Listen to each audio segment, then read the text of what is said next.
The LEGO Lord of the Rings Rivendell brings back a fan-favorite theme 10 years after the last releases, and does it in such an amazing way that makes it hard to believe this is real. I get some fan-made custom builds vibes out of this thing, and in truth, it was designed by a fellowship of LEGO designers that love Middle-earth, the work of Tolkien and Peter Jackson, and that definitively shows. The model combines different settings of Rivendell into a single model, and while not being strictly accurate as the designers took some liberties with the design, faithfully recreates most of the iconic locations of the Elvish town as seen across the Lord of the Rings trilogy of movies. The Council of Elrond, the Bridge of Rivendell, or the Gazebo, just to name a few. The set comes split in 3 sections, each of them with their own set of instructions with very plain looking covers. Inside you'll find some facts about Rivendell, the designers of this set, a showcase of past LEGO Lord of the Rings sets, and info about some of the minifigures, but not all of them, which I found odd.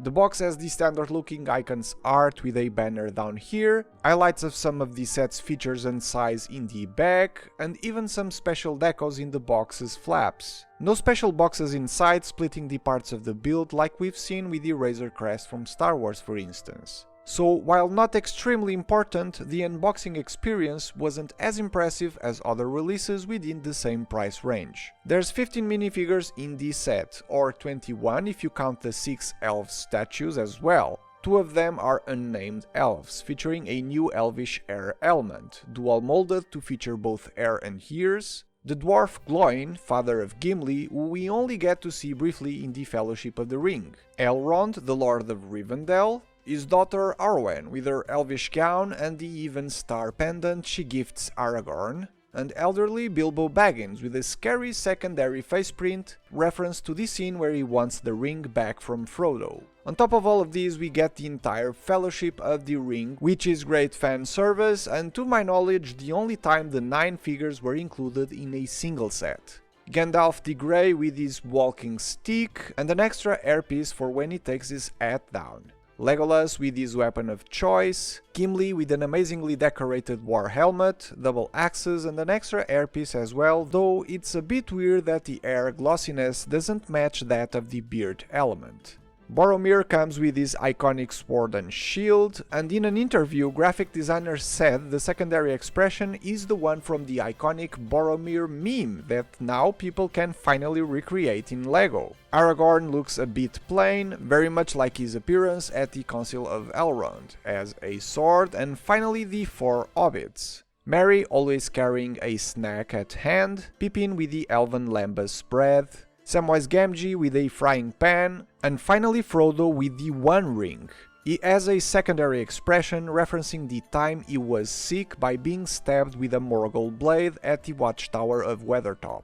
I like the clear height difference we get from each of the races, the mini legs for the hobbits, the short bendable legs for the dwarfs, and regular legs and gown elements for elves and humans. Also worth mentioning the set including a few extra elements to allow Gandalf, Elrond, Bilbo and Frodo to be seated, since their main leg elements can't be bent. Also the weapons some of the characters carry, plus a few others spread in the model, are all new molds and came pre-packed together in a plastic bag. As mentioned before, the set comes split into 3 different sections, so I'll start with this one with the bridge and gazebo.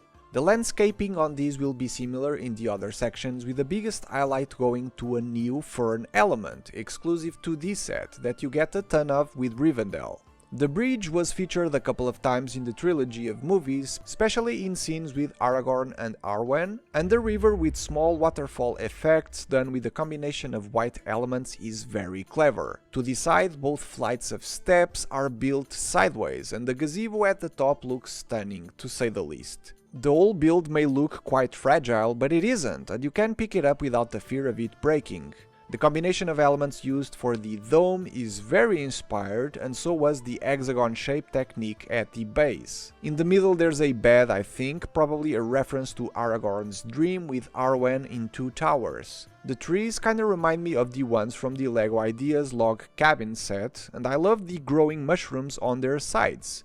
Just a rounded tile stuck between studs, not an illegal technique if you're wondering. At the base of this tree there's a few mushrooms with glow-in-the-dark elements, and to this side there's hints of a forge. Maybe a reference to the scene of Return of the King where elves are seen reforging the broken pieces of Narsil into Anduril, Aragorn's sword. Under the gazebo there's an armory, with a grindstone to sharpen blades and 2 storage racks for weapons, featuring some of the new weapon elements I've mentioned before, including 4 elven blades. Behind the river's waterfall there's a few more mushrooms and a frog to make Alpha Sleep Chris happy. I'll skip the middle section for now and we'll cover the tower. This is where you start this set and probably my favorite section as it is jam-packed with the most incredible building techniques of this set. At the top of the tower, the combination of slopes and mudguard elements for these arch details are great, but not as great as the details below, where a combination of slopes going in different directions makes for amazing stonework. Rounded shapes made out of Lego aren't new, and while great to build, this middle section wasn't that impressive. But below it, removing the top of the tower reveals the faces of an octagonal shape. The borders of them, made with triangular slopes, are at the perfect angle to slide in this section and completely close off the gaps, making this whole thing seamlessly looking. You see where this is going. And the arches for the minifigures are another highlight for building techniques that is impossible to show without taking apart too much of the model, so I won't spoil it for you. Down here, a little hole for someone to hide, maybe for Sam to eavesdrop on the secret council of Elrond. From this side we get to see the beauty of LEGO Elvish architecture, especially down here with these arches. As I was building it, this detail here felt odd, but cool, only to find later on that it was meant as a hollow space to fit the LEGO stud at the top of the arch build. There's some more detailing to the side of the roof, and the roof itself is probably the source of nightmares for a lot of people thinking how will they be able to align all of these 1x1 tiles. Fear not, the building instructions provide with a solution for the task. Running a long plate or tile through the grooves once the parts are in place is a great way to align the pieces. Around the back there's the Rivendell mural featuring the destruction of Sauron, the story of when Isildur cut the One Ring from Sauron's hand with the broken Narsil.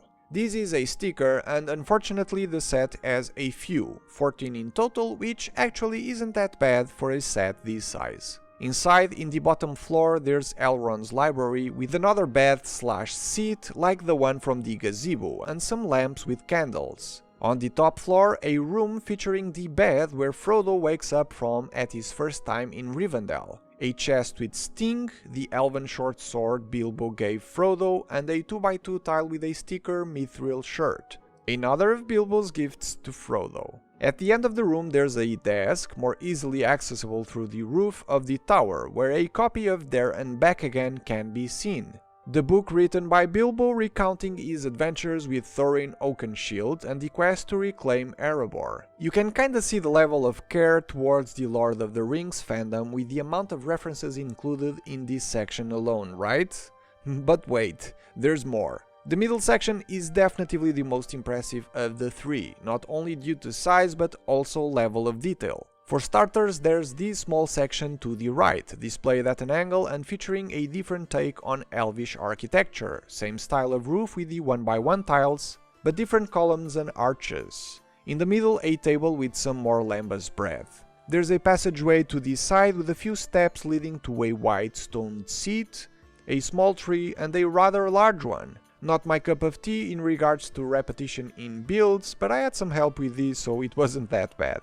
Back to the front, the place where the Council of Elrond was held looks beautiful, with a rounded stone-shaped build at the base, with the Elvish building at the back, with a few inspired piece usage choices for great detailing, the big and organic-looking tree with intertwined roots going everywhere, even under this small bridge here. Then there's the seats for the people attending the council, made with sausage and ice cream elements recolored in nougat, which is such a fun piece usage. Elrond's chair in here, way more impressive than the others, and at the center by the floor, beautiful prints on Nexonite shield elements and regular 2x2 tiles. Finally, the stand where Frodo has placed the One Ring looks very peculiar, with the use of shulker box elements from Minecraft stacked on top of each other. The whole council section can be lifted and displayed as a standalone thing, but that ends up revealing an awesome Easter egg. The Eye of Sauron fixed in Rivendell. How cool is that? To the left there's a passageway and a painting depicting Celebrimbor, forging the Rings of Power. Now, I don't think I've ever seen these many printed elements in a single set. This entire floor is pretty much all printed with a combination of the shield pieces and the 2x2 tiles I've shown before, but also a whopping 64 units of this 2x2 tile here. These must have been crazy expensive to produce, so I can kinda forgive the use of stickers in the set. Speaking of stickers, there's a few in this level, in these stands with a few more references to Lord of the Rings in the form of some maps of Middle-earth and Mordor. To the left there's some stairs next to a sextant contraption of sorts, and they lead to the level above, where a statue holds the broken sword Narsil, yet another iconic location of Rivendell. There's also two more paintings up here, one featuring the city of Ostin-Hedil and another featuring Eärendil, a mariner father to Elrond. At the top of the roof, a tower similar in style to the one from the tower section, just smaller. When all sections are displayed together, this is, in my opinion, the best looking LEGO set ever made.